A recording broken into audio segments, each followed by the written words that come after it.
மரத்தில் அழகாக டெக்கரேட்லாம் பண்ணி ஹீரோ இப்படி இம்ப்ரெஸ் பண்ணதுனால ஜூயினும் கேட்டுடுறா, நான் என்ன பண்ணணும் நீ திரும்பி மனுஷன் ஆகிறதுக்குன்னு. ஹீரோவும் அதுக்கான உண்மையை சொல்லிடுறான். உன்னோட ரத்தம் நல்லா சூடாக லவ்வோடு இருக்கணும், அப்போ தான் என்னால் அந்த ரத்தத்தை குடிச்சு மனுஷனாக முடியும்னு. ஆனால் ஜூயினுக்கு பயந்துடுறா. டோஷிக்கு உடம்பு சரியில்லாமல் போயிடுது. அவனும் இன்னும் லேட் ஆக்கினா அவ்வளோதான், நான் இறந்து போயிடுவேன், எப்படின்னா அந்த சாபத்தை நம்ம உடச்சி ஆகணும், அதுக்கான ஸ்டெப்ஸ்லாம் எடுக்கலான்னு அவனோட டிரைவர் கூட பேசுகிறான். இந்த மான்வி ஹேசனோட ஃபோட்டோவை திருநது மட்டும் இல்லாமல் அதை கொண்டு போய் ஹேவோன்ட்டையும் கொடுத்து ஹேவோனுக்கும் நிறைய டவுட் வர வச்சிடுறான். அடுத்த நாள் காலையில் தான் ஜூயினுக்கு தெரிய வருது டோஷிக்கு உடம்பு சரியில்லைன்னு. உடனே அவள் போய் ஹாஸ்பிட்டலில் டோஷிக்கை மீட் பண்ணி பேசுகிறா. அந்த நேரமாக பார்த்து ஹேவோனும் மேன்ஷனுக்கு வந்துடுறா. வந்தவ வேணுன்னு ஹீரோ கிட்ட அந்த பேஸ்மெண்ட்டுக்கு போகணுன்னு கேட்குறா. அதனால ஹீரோவும் அவள் கூட்டிகிட்டு போயிட்டு காமிக்கிறான். ஆல்ரெடி மான்வி நைட்டு பண்ண கன்ஃபியூஷனில் அவளுக்கு நிறையவே கொஸ்டின்ஸ்லாம் மைண்டில் இருக்குது. அதனால அதுக்கான கேள்வியாக இன்டைரக்டாக ஹீரோ கிட்ட நிறைய கேட்குறா. ஆனால் ஹீரோ இவளுக்கு ஹீசனோட ஞாபகம்லாம் வந்துடுச்சு, அதனால தான் கேட்குறாளோன்னு நினச்சிடுறான். அப்போ கரெக்டாக ஜோயினும் வீட்டுக்கு வந்ததுனால ஹேவோனும் அங்கேருந்து கிளம்பி போயிடுறா. ஆனால் பேஸ்மெண்ட்டில் இருக்கும் போது அவள் ஹீரோ கிட்ட கேட்டிருப்பா. அன்றைக்கி மீட் பண்ணும் போது கூட ஹேசோன்னு ஒரு பொண்ணு பேர் சொல்லிட்டே இருக்க, யார் ஹேசோன், அவள் என்ன மாதிரியே இருப்பாளான்னு கேட்குறா.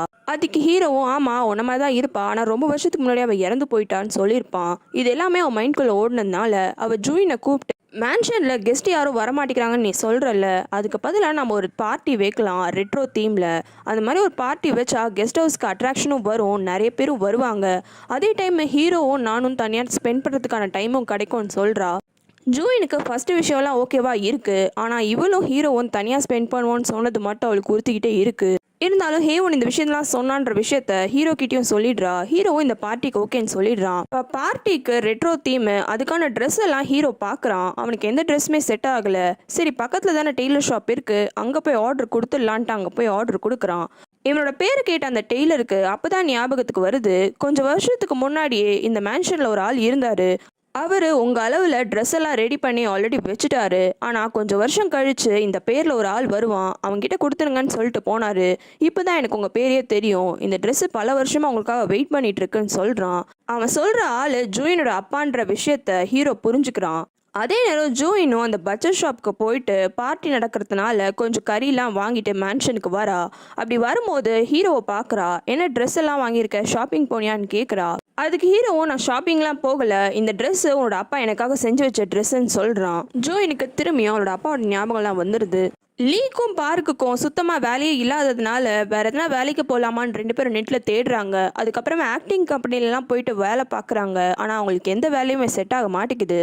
இந்த பக்கம் டோஷிக்கு ஹீரோ என்ன பண்ணுறான், ஹீரோ யாரெல்லாம் மீட் பண்ணுறான்ற எல்லா டீட்டெயில்ஸுமே கலெக்ட் பண்ணிக்கிறான். அதுக்கப்புறமா ஹீரோவை தனியாக மீட் பண்ணி உனக்கு வேறு வேலை எதுனா வாங்கி தரேன், அந்த மேன்ஷனை விட்டு போயிடு, ஜூயினை விட்டு போயிடுன்ட்டு மிரட்டுறான். ஆனால் ஹீரோ நீ நினச்சி பார்க்குறத விட இது வேறு விஷயம், தேவையில்லாம டிஸ்டர்ப் பண்ணாதன்னு அவன் போயிடுறான். டோஷிக்கும் அதுக்கு மேலே ஹீரோ கிட்ட எதுவும் கேட்க மாட்டேங்கிறான். ஹேவோனும் மேன்ஷனில் நடக்க போகிற பார்ட்டியை பற்றி டோஷிக்கிட்ட ஃபோனில் சொல்கிறா.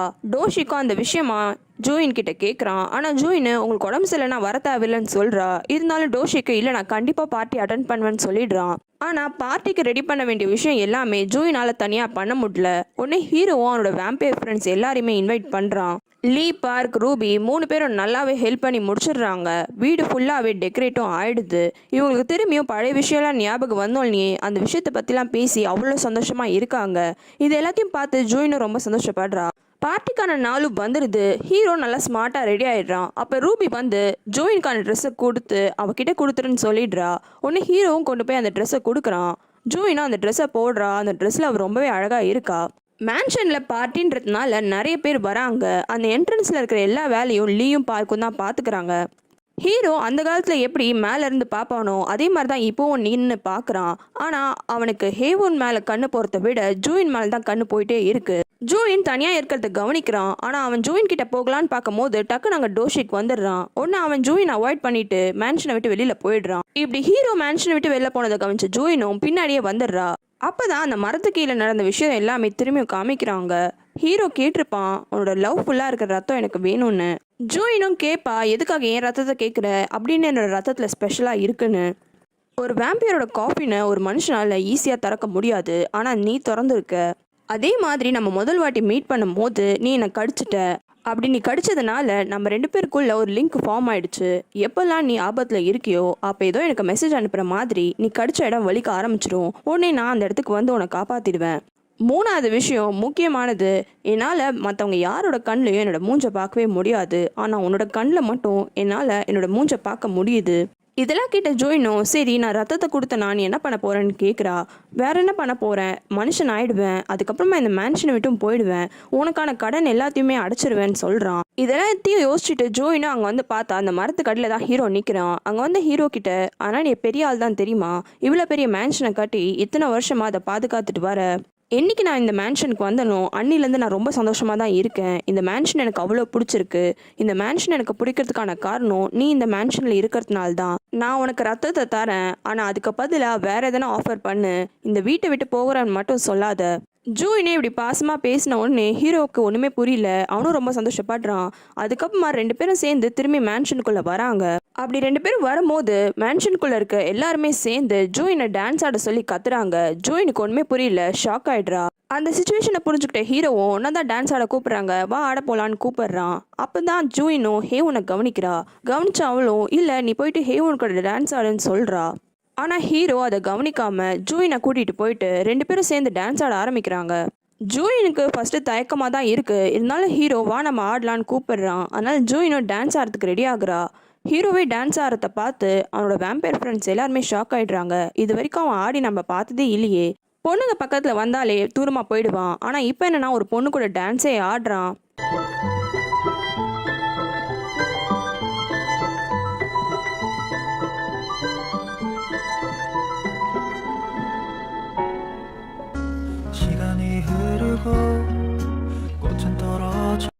இவங்க ரெண்டு பேரும் இப்படி ரொம்ப ஜோடியாக ஆடுறத பார்த்து சந்தோஷப்படாதது மூணு பேர் தான். டோஷிக்கு, ஹேவுனு, அப்புறம் அந்த கேட்மேன். அந்த கேட்மேனும் இந்த பார்ட்டிக்கு வந்துடுறான். இது ரொம்ப தப்பாக போதேன்னு அவனுக்கு தோணுது. மறக்காம ரெட் லோட்டஸ் தமிழ் சேனலுக்கு சப்ஸ்கிரைப் பண்ணுறங்க. உங்களுக்கு வேறு சீரீஸ் பார்க்கணுன்னா கமெண்ட்டில் சொல்லுங்கள்.